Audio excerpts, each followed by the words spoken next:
எல்லோருக்கும் வணக்கங்க. இந்த வீடியோவில் வான்கோழி முட்டைங்களை எப்படி நான் நாட்டுக்கோழி அடையில் வச்சு நான் பொரிச்சேன் அப்படின்றத பற்றி தாங்க சொல்ல போகிறேங்க.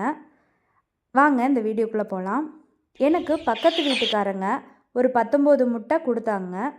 15 நாள் தான் அடைப்படுத்திருந்துச்சு எங்களோட தாய் வான்கோழி. இப்போ அது திடீர்னு என்னன்னு தெரியல, அடையில் இறந்துருச்சு. இந்த 15 நாள் உள்ள முட்டையை எங்களுக்கு இன்னொரு 15 நாள் 10 நாள் பக்கம் அடை வச்சு பொரிச்சு தரீங்களா அப்படின்னு கேட்டிருந்தாங்க. எங்களுக்கு ஃபஸ்ட்டு டவுட்டாக இருந்துச்சு. நாட்டுக்கோழி ஒரு 3 கோழி எங்களுக்கு அடையில் படுத்திருந்தாங்க. முட்டை கொஞ்ச நாள் வைக்கலாம் அப்படின்ட்டு வெயிட் பண்ணிகிட்டு இருந்தோங்க. நல்லா அடையில் படுத்த பிறகு வைக்கலாம் அப்படின்ட்டு வெயிட் பண்ணிகிட்டு இருந்தாங்க. இவங்க இப்படி சொல்லவுமே சரி முட்டை வேஸ்ட் ஆயிரும் அப்படின்னு அவங்க ரொம்ப ஃபீல் பண்ணுறதை பார்த்து, சரி எப்படியும் அது ஒரு உயிர் தானே, எப்படியாவது நம்ம வச்சு பொரித்து கொடுத்துடலாம், முடிஞ்ச அளவுக்கு நம்ம ட்ரை பண்ணலாம், அதில் ஒரு உசுறு துடிச்சிட்ருக்குல்ல அப்படின்ட்டு எடுத்து ஹேண்ட்லிங் பண்ணி பார்த்தேங்க. அதில் அப்படியே முட்டையிலேருந்து நல்லா உயிரெல்லாம் கொஞ்சம் கரு உருவாகி நல்லா துளும்பிகிட்டு இருந்துச்சுங்க. சரி இதை வேஸ்ட் பண்ணக்கூடாது அப்படின்ட்டு அப்படியே நாங்கள் தகர டின்னில் 3 கோழிக்கும் அந்த 19 முட்டையை பிரித்து வச்சுட்டோங்க. வச்சதில் ஒரு 10 நாள் கழித்து ஒன்றொன்னாவும் கீரல் விட ஆரம்பிச்சிருச்சுங்க. கீரல் விட்டு பாருங்களேன், என் கையில் இருக்கிறது நல்லா புதுசாக ஃப்ரெஷ்ஷாக, இன்னும் ஈரம் கூட காயலைங்க. பொரிச்சிட்டாங்க. 19 முட்டையும் பொரிச்சிருச்சுங்க. பாவம் அந்த தாய் வான்கோழி எல்லாமே நல்லா ப்ராப்பராக 15 நாள் அடைப்படுத்திருந்து நம்ம குஞ்சுங்க பொரிச்சிரும்ன்ட்டு நினச்சிட்டே இது பண்ணியிருந்தாங்க போல இருக்குது. எப்படி அடையில் இறந்துச்சின்னு அவங்களுக்கும் தெரியலங்க. ஆனால் எனக்கு தெரியும் அது சளியில் தான் இறந்துருக்கும். சளி பிடிச்சி அதை இவங்க கவனிக்காமல் விட்டுருந்துருப்பாங்க. அதுக்கு மெடிசன் எதுவுமே தராதனால அந்த அடையில் எந்த சாப்பாடும் எடுத்துக்காது இல்லைங்களா. அதில் அப்படியும் ரொம்ப எனர்ஜி எல்லாம் லோவாகி அது இறந்துருக்குன்னு எனக்கு தோணுதுங்க. ஏன்னா நான் இத்தனை வருஷம் கோழி வளர்த்த அனுபவத்தில் எப்படியோ இந்த 19 குஞ்சுங்களை நம்ம காப்பாற்றியாச்சுங்க. நம்ம தாய் கோழிங்களும் சமத்தாக அடைப்படுத்திட்டாங்க. பெரிய பெரிய முட்டைங்களாக இருந்துச்சுங்க. இருந்தாலும் அது வித்தியாசம் பார்க்காம அதோட தாய்மை குணத்தில் நல்லா முட்டைங்களை நல்லா பொரித்து பொரிப்பு திறனோட நல்லா 19 முட்டைங்களையும் அடைப்படுத்திட்டாங்க. 10 நாளில் ஒரு 4 நாளுக்கு ஒரு தடவை 3 நாளுக்கு ஒரு தடவை மட்டும் வெளியில் எந்திரிச்சு போனாங்க.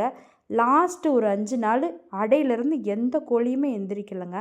ஏன்னா அவங்களுக்கு தெரியும் கோழி முட்டை பொரிக்க போகுது, இந்த டைம் எந்திரிச்சு போனால் அந்த முட்டைங்களுக்கு சூடு பற்றாமல் பொரிப்புத்திறன் கம்மியாயிரும் அப்படின்ட்டு அவங்களுக்கு இயற்கையிலே அந்த தாய்மை குணம் இருக்குங்க. அதனால் அந்த லாஸ்ட் 5 நாள் நாங்களும் எந்த டிஸ்டர்பன்ஸும் பண்ணலைங்க. அப்படியே எல்லாம் பொரிச்சிட்டாங்க. இப்போ சமத்தாவும் இன்னும் ஒரு 2-3 முட்டைங்கள் 3 கோழிங்கள்லாம் 2-3 முட்டைங்க பேலன்ஸாக இருந்துச்சு. அதை பொரிக்கிறதுக்கு மட்டும் வச்சுருந்தேங்க. எனக்கே ரொம்ப சந்தோஷமாயிருச்சு.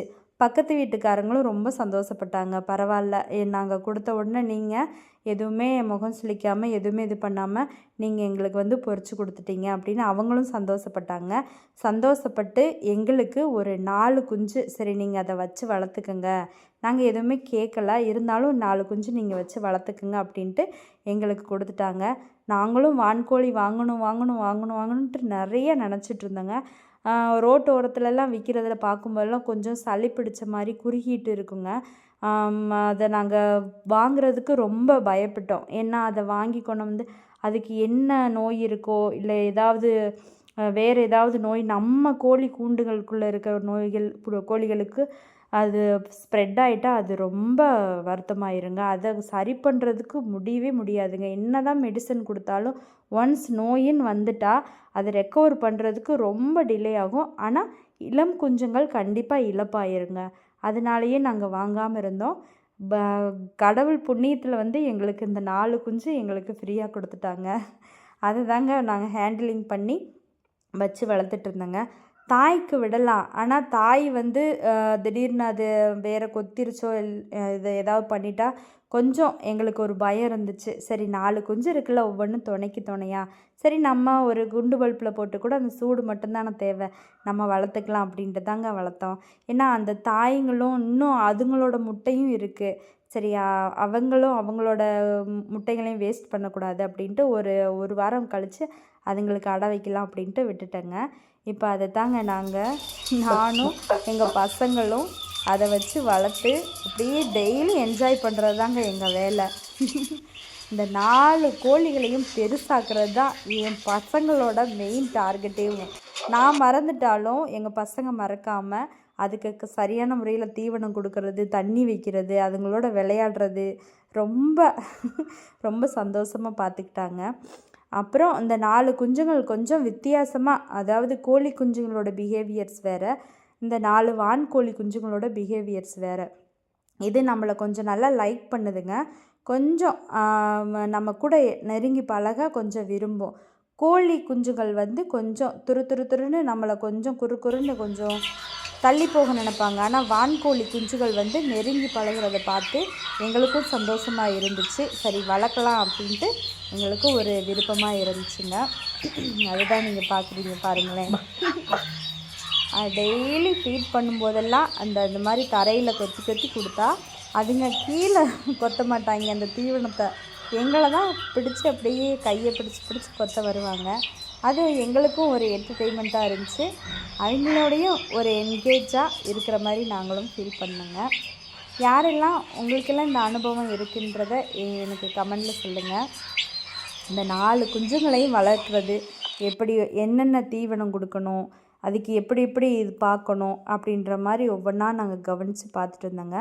இது ஒரு வாரம் குஞ்சுங்க. இந்த ரெக்கையெல்லாம் கொஞ்சம் முளைச்சிருக்கு பாருங்களேன். 1 வாரம் குஞ்சுங்க. கொஞ்சம் சுறுசுறுப்பாக இங்கிட்ட அங்கிட்ட நல்லா நடக்க ஆரம்பிச்சிட்டாங்க. கொஞ்சம் பெருசாகவும் ஆயிட்டாங்க. கோழி குஞ்சுங்களை விட ஒரு ட்ரிபிள் மடங்கு கொஞ்சம் பெருசாக பிறக்கும்போதே இருக்குதுங்க. ஏன்னா முட்டையும் பெருசாக இருக்குதுங்களா, அதுக்கு தகுந்த மாதிரி அதுகளோட வளர்ச்சியும் 1 வாரத்துலேயும் கொஞ்சம் இன்னும் பெருசாக ஆயிடுச்சுங்க. மிதமான வளர்ச்சி தான் இருக்கும்.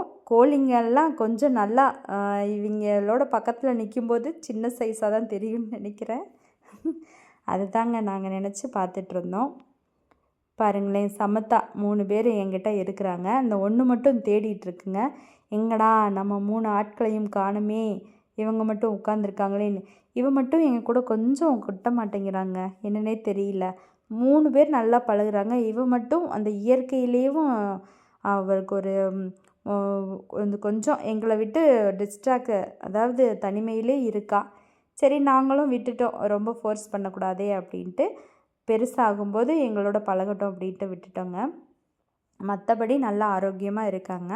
இவங்களோட வளர்ச்சி எப்படி இருக்குது, இனி இவங்களை என்னென்ன இவங்களுக்கு தீவனம் போடுறோம், எப்படியெல்லாம் நோய் மேலாண்மை இருக்கா, இல்லை இவங்க இயற்கையாகவே கோழியை விட நோய் எதிர்ப்பு சக்தி வந்து கரெக்டாக இருக்கா அப்படின்றத அடுத்தடுத்த வீடியோவில் நான் அப்டேட் பண்ணுறேங்க.